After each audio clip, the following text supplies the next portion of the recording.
Ladies and gentlemen, the one, the only, Ringling Brothers and Barnum and Bailey Circus, the greatest show on earth!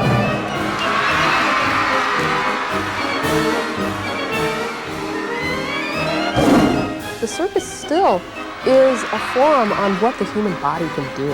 It blurs the distinction between people and animals. As people fly like birds, or elephants dance, tigers jump through hoops. I mean, it stands as a kind of amazing testament to the connectedness between people and animals, and also people's ability to bend the laws of nature. It's so much fun, there's so much excitement, it's fun for all ages. There's laughter, there's excitement, there's thrill, there's comedy, there's action, and it's live. Every day it's live. It is the world's oldest form of entertainment. It survived Roman emperors, radio, movies, television, and video games. When people bring their children to the circus, there is a special magic you can see on their faces. The delight of a clown. The wonder of a beauty. The amazement of a beast. That's why we exist today, because we don't provide the same thing. I mean, basically it's the same, but it's different. This circus is a living legacy to 5 brothers from the small town of Baraboo, Wisconsin. Al, Otto, Alf T., Charles, and John Ringling were kings of the circus when the circus was king. Dazzled by the circus's boys, devoted as young men, they built a circus that today survives as the famous Ringling Brothers and Barnum and Bailey, the greatest show on earth. All you have to do is just mention to someone, Ringling Brothers, Barnum and Bailey, they're like, oh, the big show, you know, the big show. That's, for me, it's always been the big show. I've always worked on the greatest show on earth, and very proud to say that. Their attorney used to always say, says the Ringling Brothers didn't come up the hard way, they came up the impossible way.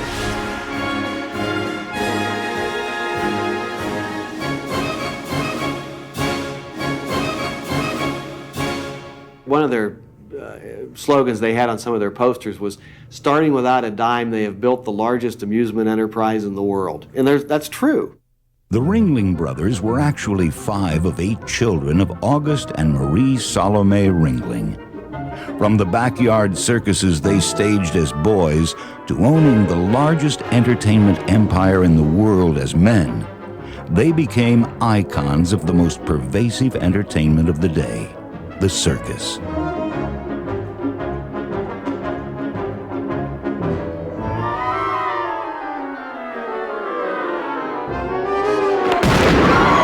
The experience of Circus Day was a far different one than it is today.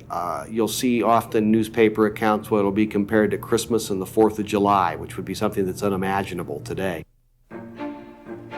When the Ringlings brought their 2-story elephant, daring Madame Nobles, and the boxing clowns to town, everything stopped. Schools closed, businesses closed, and farmers from a 20-mile radius packed up their families to see the spectacle. And it was not uncommon at all for them to play at a town of 5,000 people and to appear before 7,000 people when they were there, because all the people from the hinterlands came in to see it. It came with its enormity. It came with its wagons, its exotic animals, its hundreds, maybe thousands of human workers. And it set up camp and displayed itself, and then it moved on. The Ringlings brought the world to people. The show began very early in the morning as the wagons unloaded. The operation was truly exotic to Americans who would rise early in the morning to catch a glimpse of the erection of this canvas city that was so magical, appearing seemingly out of nowhere. And people would just stand and watch as these very disciplined work crews would move from task to task and set up the tent, get the cook tent going. And the enormity was, again, part of this magic. After the tents were up, the spectacle continued with the circus parade.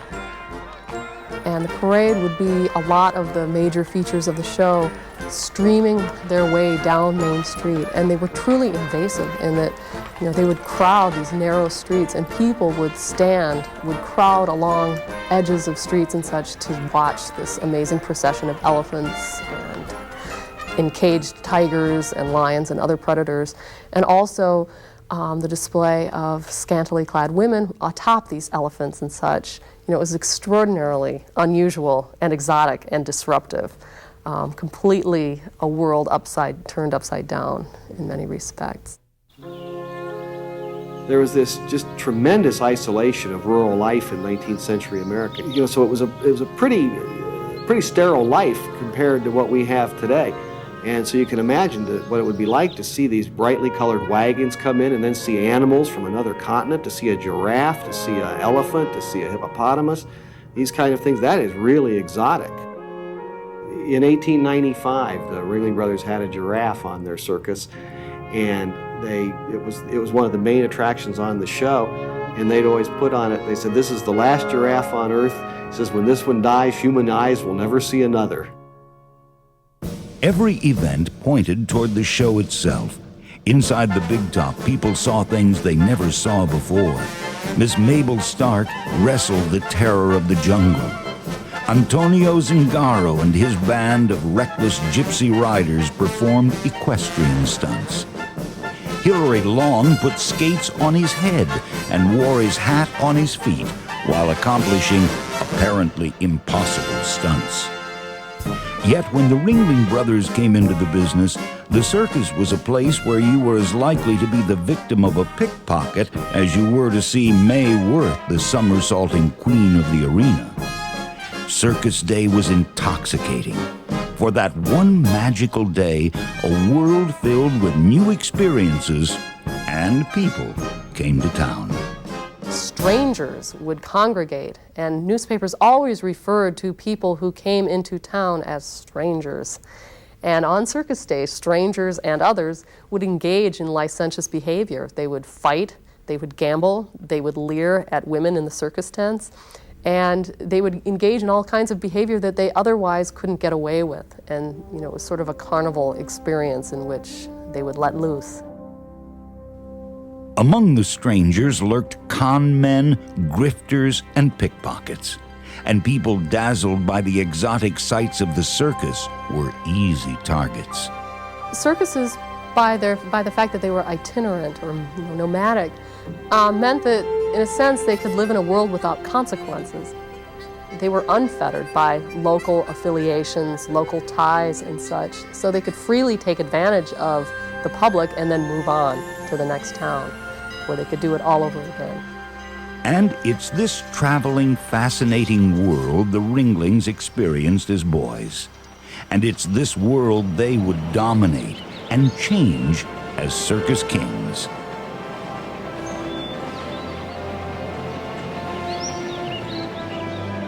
August and Marie Salome Ringling moved their family often throughout the upper Midwest in mid-19th century America. August Ringling emigrated from Germany and became a harness maker. They came from a very close-knit family, and their parents were very stern taskmasters. Their father, August, who was a harness maker, was he was a very taciturn man. He refused to give up his trade of harness making, even though the harness trade was not a very lucrative way to make a living, but because of the honor of his profession, his trade, he felt that he had to stay with it, even though he was becoming poorer over time.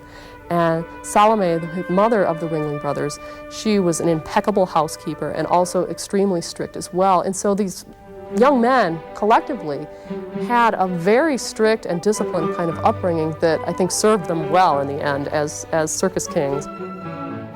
In 1900, Alf T. Ringling, the middle brother, wrote the life story of the Ringling Brothers.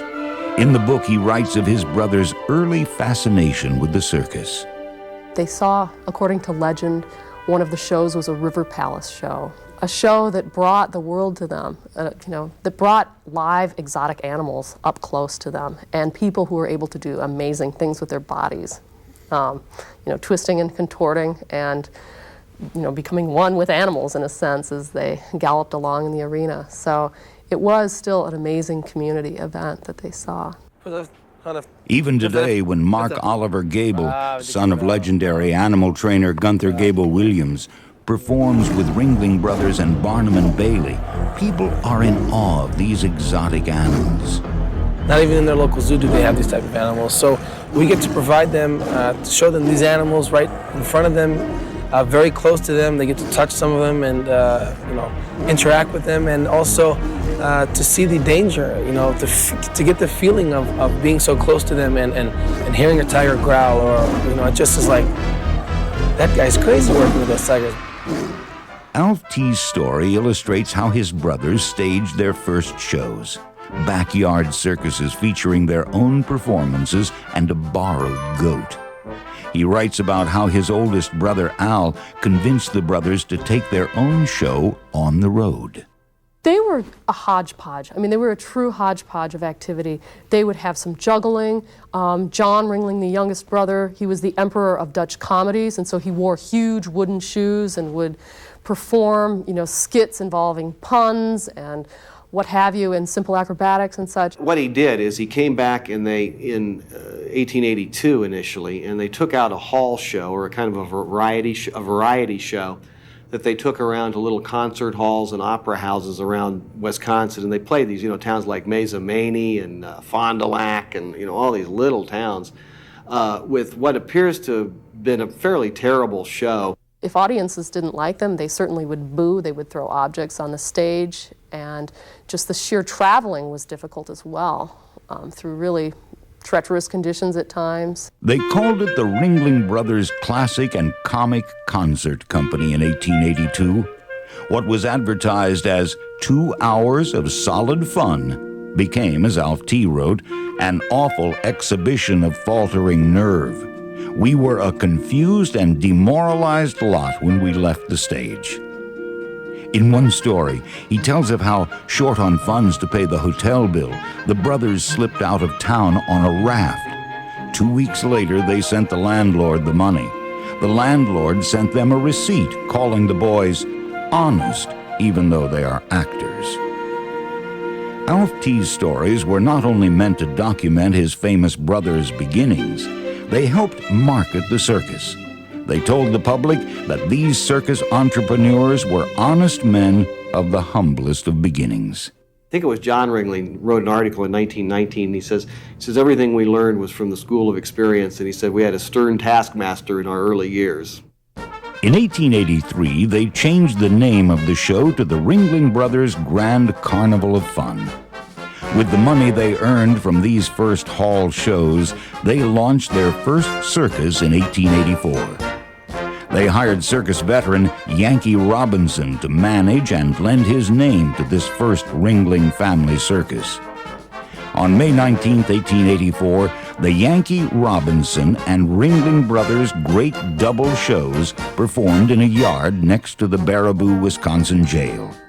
It was the only time in the Circus King's history the Ringling name appeared second on the bill. All of the brothers performed in these early circuses except Otto, who handled the money. Al's wife Louise was the costume mistress and snake charmer. The side shows included a headless rooster, an electric lady, and an educated hog. The Ringling Brothers were in the circus business. I think that absolutely the Ringling Brothers were very much influenced by the lure of running away and joining a circus. That the circus represented upward mobility. Even though circus life was difficult and grinding and most shows failed, there was still a sense that it offered them that opportunity to make it in a world that at home was apparently very, very downwardly mobile if they were to stick to the kinds of trades that were open to them in Baraboo, Wisconsin. And so the circus clearly for these guys represented a way out. Yankee Robinson died during that first season, but the show went on, traveling through the small towns of Iowa and Minnesota. And so they came into the circus business with a fair amount of experience, but I think more importantly, because other showmen certainly had experience in a range of amusements, they came from a very close-knit family. When the Ringlings entered the business, P.T. Barnum and James Bailey's greatest show on earth was the largest circus in the world. Barnum and Bailey traveled by rail, complete with 3 rings under the big top, sideshows and menageries. The Ringlings negotiated the roads and ruts in horse-drawn wagons.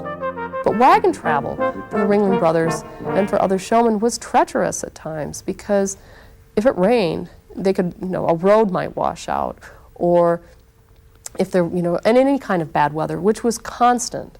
And their show diaries make constant notice of the fact that they were encountering all kinds of calamities along the way.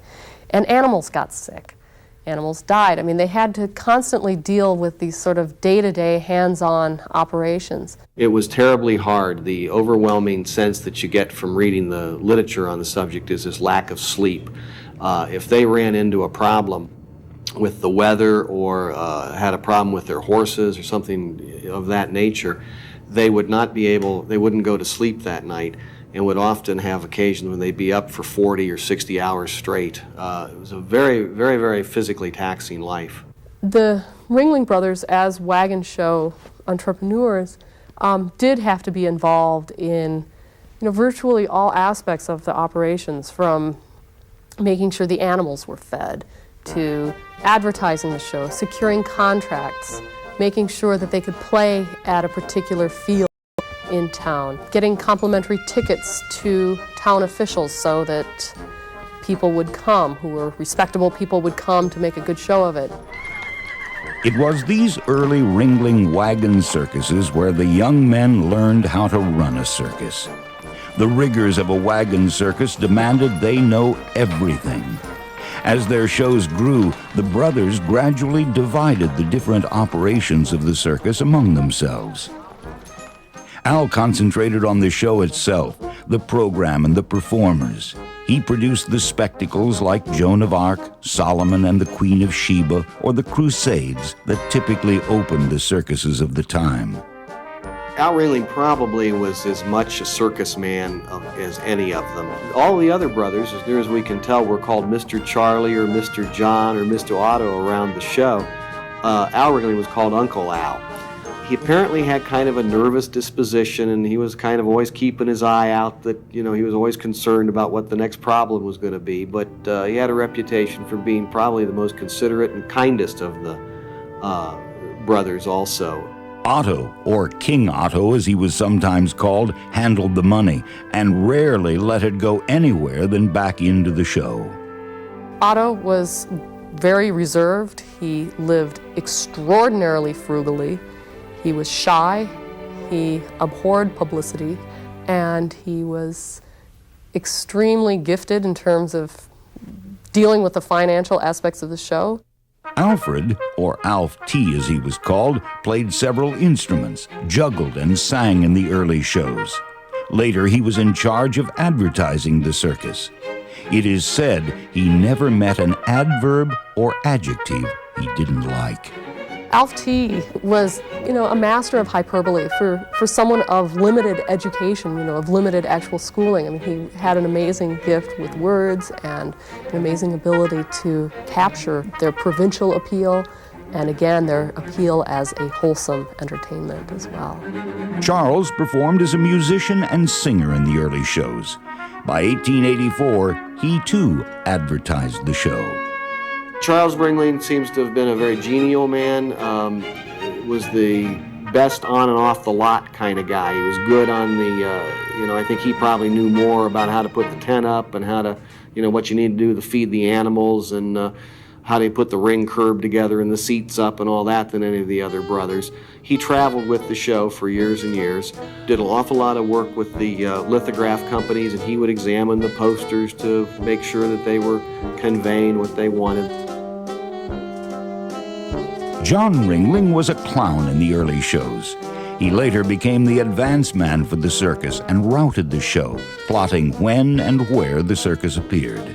He would go to Europe and would contract the acts for the circus, and he had a good eye. I mean, he obviously, we know that from the acts that he signed that he really got some real superstars that he brought over to this country from Europe.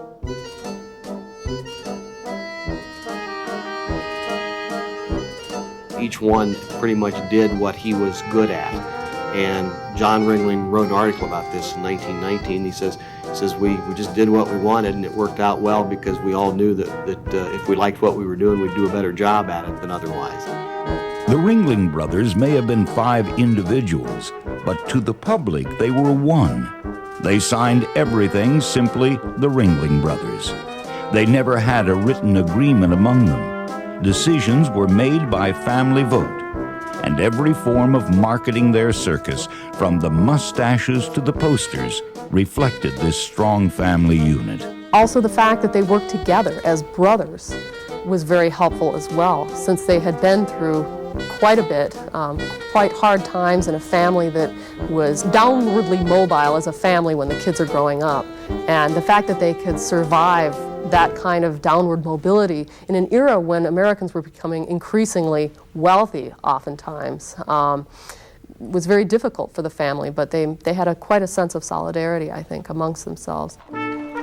As their wagons rolled from town to town in these early years, the Ringling Brothers became deft at running their circus.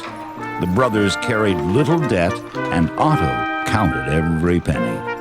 In one town it rained and then nobody came to their circus, so they had no money to pay the hotel bill. So they snuck out of the hotel, and then they went to the next town, and when they were there they had a big day there, and so they took in $500 or whatever it would be, which would be a lot of money at that time. And the guy from the hotel came to collect, and of course Al Ringling was on the lot. He paid him off and he says, "Oh, I'm so glad they came. I was able to save the money on the stamp."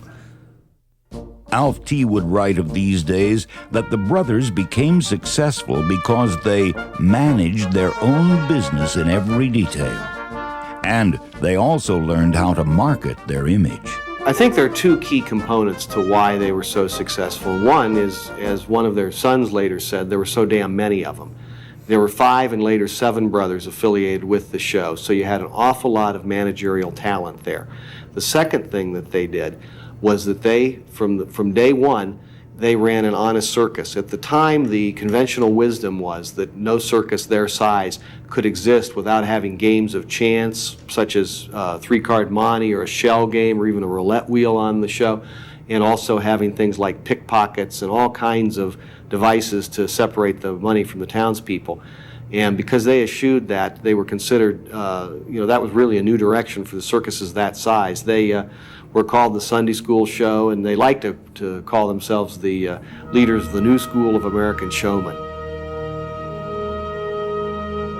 They really successfully marketed, taking their cue, by the way, from P.T. Barnum, certainly, who also was very much wanted to create a moral circus. But the Ringling Brothers really were very serious about the desire to provide an entertainment space where where audiences felt safe and where they felt like they were not going to be swindled. There is no evidence whatsoever of any shady dealings with them. They seem to have absolutely been 100% checkbook honest and always treated the customer in a very fair manner. They hired Pinkerton detectives to be on the show to run off pickpockets that would come. There's a story that they often would handcuff them and put them next to a center pole there so everybody could see them, and that would discourage other people from doing the same kind of thing. This is a society which is experiencing extreme anxiety about urbanization, and the fact that the Ringling Brothers could market themselves as small-town boys was extraordinarily attractive, and again, it enhanced their appeal as very clean and moral entertainers.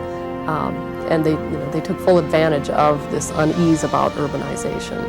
The Ringlings were also aware of the changing role of women in society.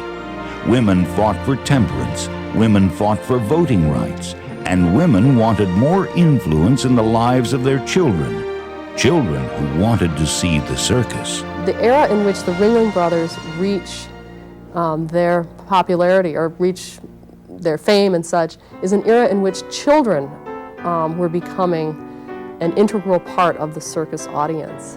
And middle-class reformers and the circus men alike were arguing that the kinds of displays that people saw at the circus were wholesome because they involved physical athleticism, and that it was good for children to watch such models of bodily fitness.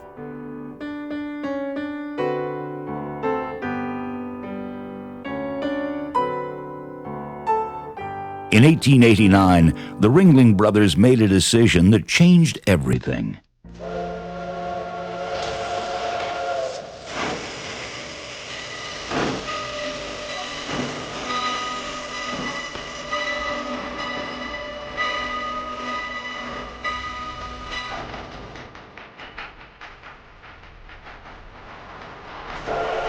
They bought 11 railroad cars and made the transition from the slow and often treacherous wagon circus to the fast and efficient railroad circus.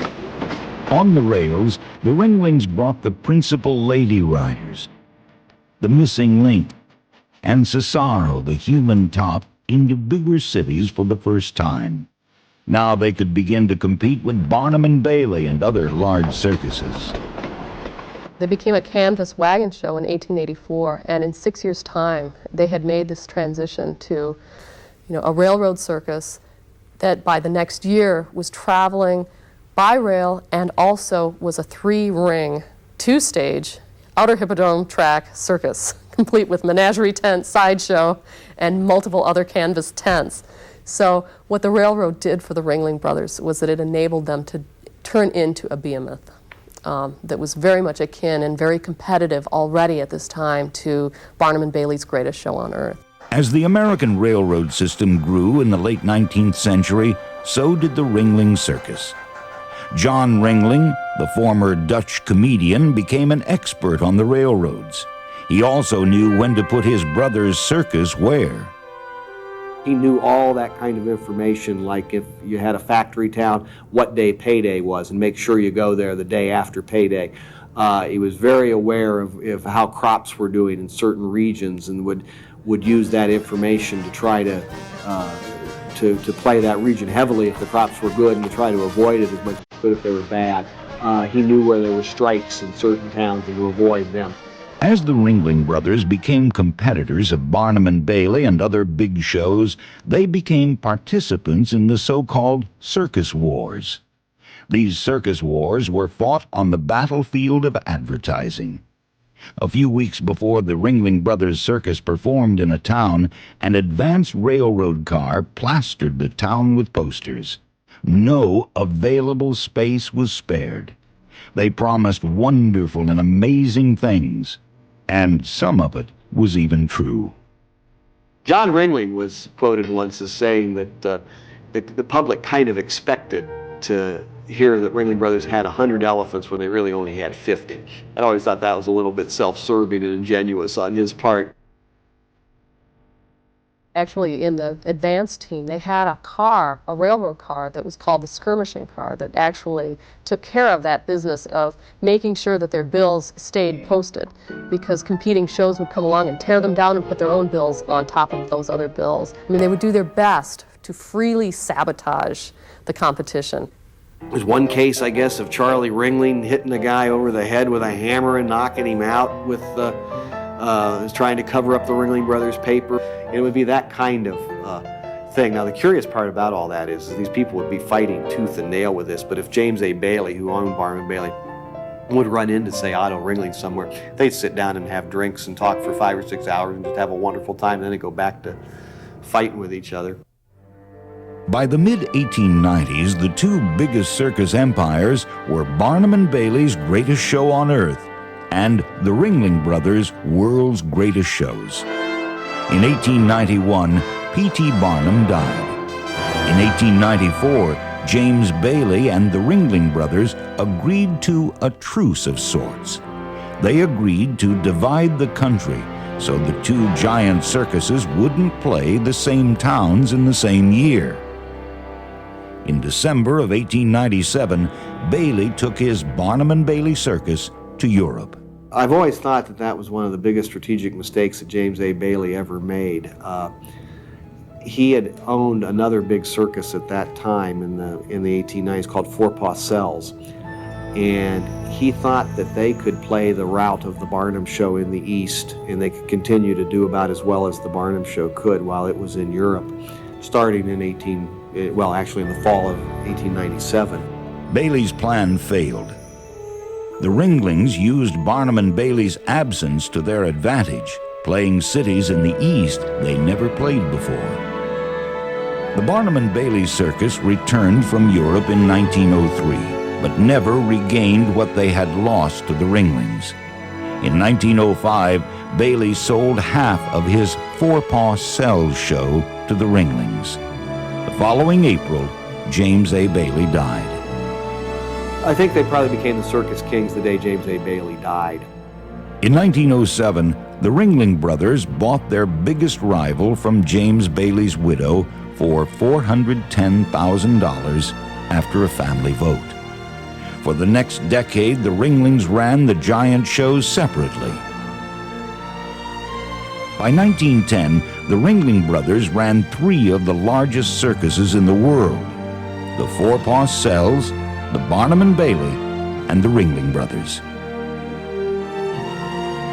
These five brothers, who had to sneak out of town when they couldn't pay their hotel bill, were the undisputed kings of the circus.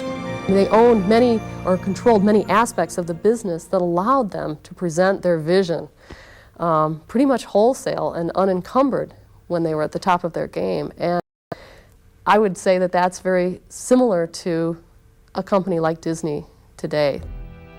In 1911, Otto Ringling was the first of the original five circus brothers to die. The 1912 season would be the first since 1882 that Otto would not handle the finances for the brothers. Since Otto had no heirs, his share of the circuses went to brother Henry. There was still no formal written agreement among the brothers, nothing but their trust in each other to guide them as their empire changed. Two nieces claimed Otto promised them some monies and sued Otto's estate. The case was settled out of court. Al Ringling, who everyone credits with inspiring his brothers to form their circus, died in 1916. His shares of the circus empire went to his three surviving brothers. He left his wife $100,000. Louise, the former snake charmer, challenged the will and settled for $325,000. In 1918, Henry, not part of the original team, died. Now only Alf T., Charles, and John were left to run the three-circus empire. The brothers were concerned with their ability to keep the management of the circuses in the family. Alf T. was sick, and World War I made it difficult to supply and man the mammoth operations. In 1918, the brothers moved out of Baraboo and consolidated their winter operations in Bridgeport, Connecticut. Soon after, they merged the Ringling Brothers with Barnum and Bailey to form Ringling Brothers and Barnum and Bailey, the circus that survives today.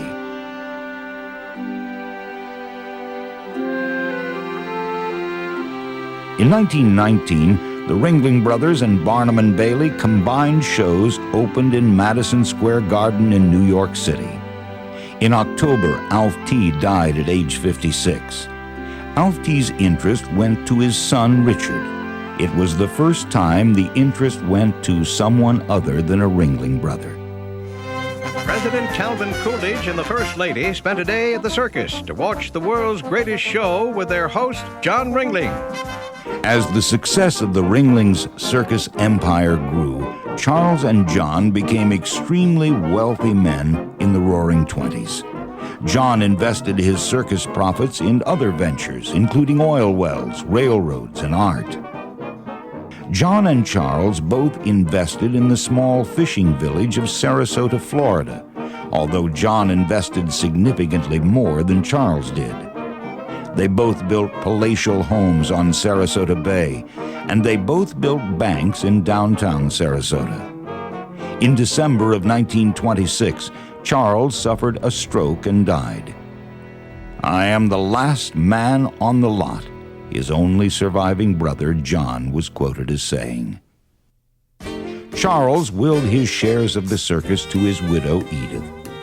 Alf T's son, Richard, Charles's widow, Edith, and the lone surviving Ringling brother, John, now owned the world's largest entertainment empire. With one brother left, Ringling Brothers and Barnum and Bailey thrived. It drew more than 500,000 people in its 3.5-week opening in New York, with stars like the dainty Lillian Leitzel and the flying Clarkonians. And John's fortunes grew. He helped build a new Madison Square Garden, built an art museum and palace called Catazan in Sarasota. He and his wife Mabel traveled to Europe to collect great works of art. Fortune magazine called him the greatest millionaire alive. Each year, with one exception, Ringling Brothers and Barnum and Bailey opened their season at Madison Square Garden. Even today, New Yorkers greet the greatest show on earth as a sign of spring. But in 1929, John refused to sign a contract with Madison Square Garden to open the 1930 season. The Garden wanted to book prize fights on Friday nights instead of the circus. Ringling balked, knowing that Fridays were among the most profitable nights for his circus. The Garden instead turned to the American Circus Corporation that offered 2 of their large circuses for the spring engagement. The American Circus Corporation agreed to the Friday night fights. They also offered the king of all drugstore cowboys, Tom Mix and his wonder horse Tony. John Ringling had enough. He promptly bought the American Circus Corporation for $1.7 million, borrowing most of it. His purchase gave him 5 more circuses, more than 150 railroad cars, hundreds of additional employees, and more than $1 million in debt. In June, his wife Mabel died.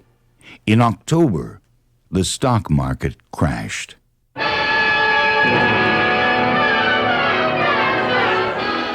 was panic.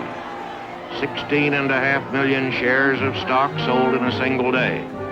It's hard to judge. In hindsight, of course, we have the memory of the Great Depression squarely entrenched in our public memory. But in the 1920s, I mean, that was just an amazingly profitable time period in American history in terms of, the consumer culture was going crazy, and Sarasota development at this time was doing quite well. His circus was doing great, and who would have predicted this calamity, a calamity of this scale that came when the stock market crashed.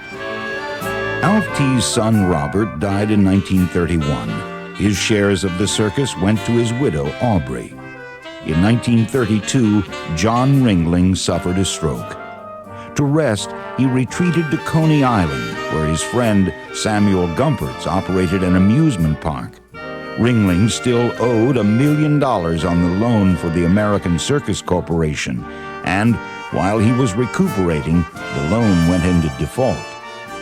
Aubrey and Edith approached Gumpertz to run the circuses until John recovered.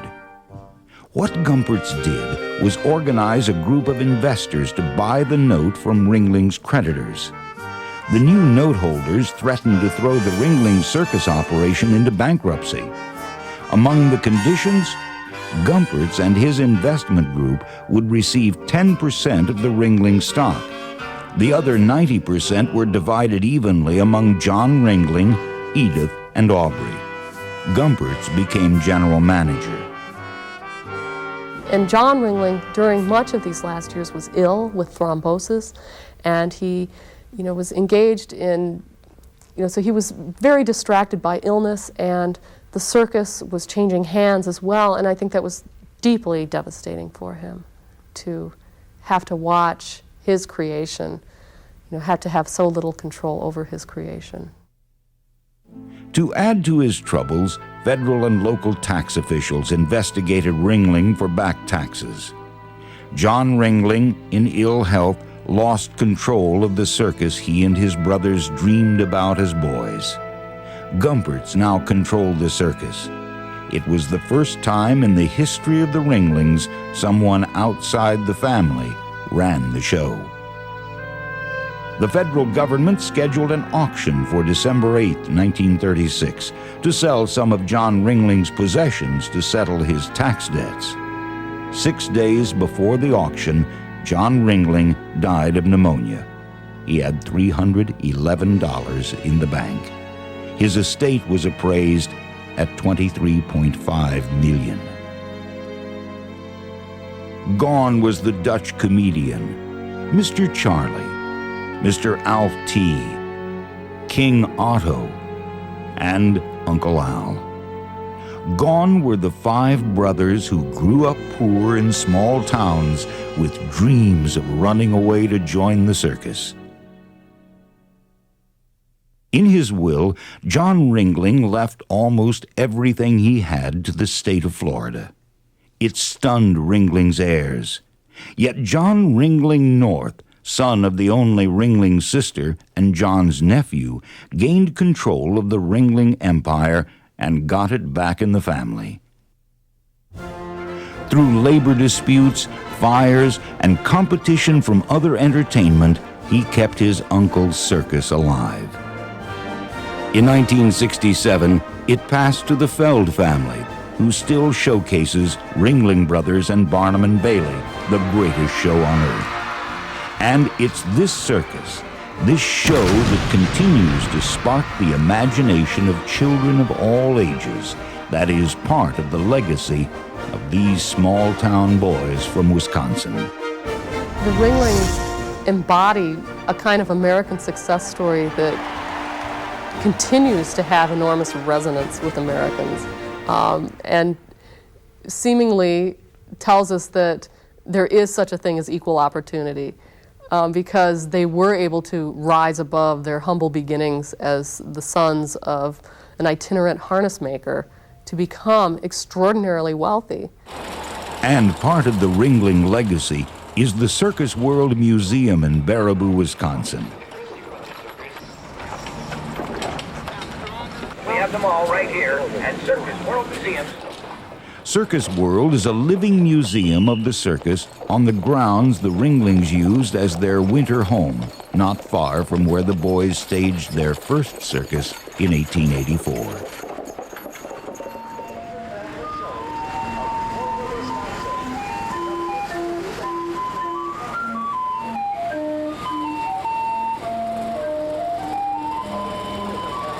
I think it's a classic American success story. I think it's a classic American business story. I think it reflects on the people's, I think, kind of a timeless need to be entertained. John Ringling was quoted once as saying that the public would much rather be entertained than uplifted.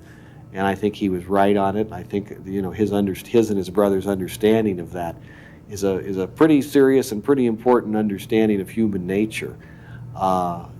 In many ways, they were able to figure out what the American public wanted, and they gave it to them, and they thereby made their fortunes.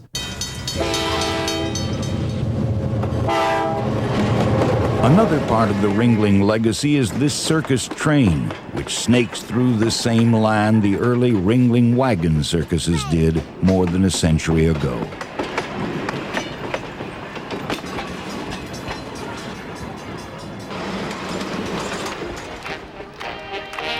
And so is America's Great Circus Parade in Milwaukee, Wisconsin, that recalls what the circus meant and continues to mean to the people that experience its exotic presence.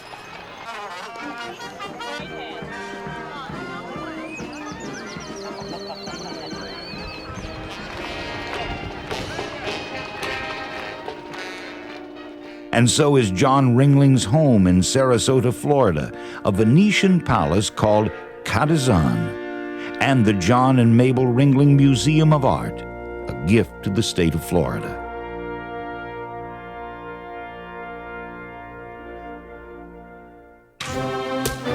And the Ringling legacy lives with 3 shows traveling North America, including the new Barnum's Kaleidoscape, a one-ring tent circus that brings the performers closer to the audience.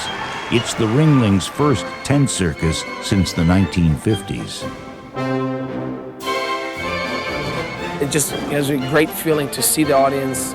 Even when I'm working with 12 tigers, I still have a chance to look up in the audience and see a kid smiling and go, wow, that's unbelievable. And it really is. It's amazing.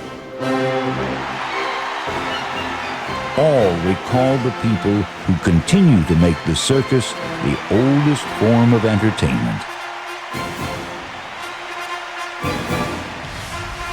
And all recall the kings of the circus when the circus was king.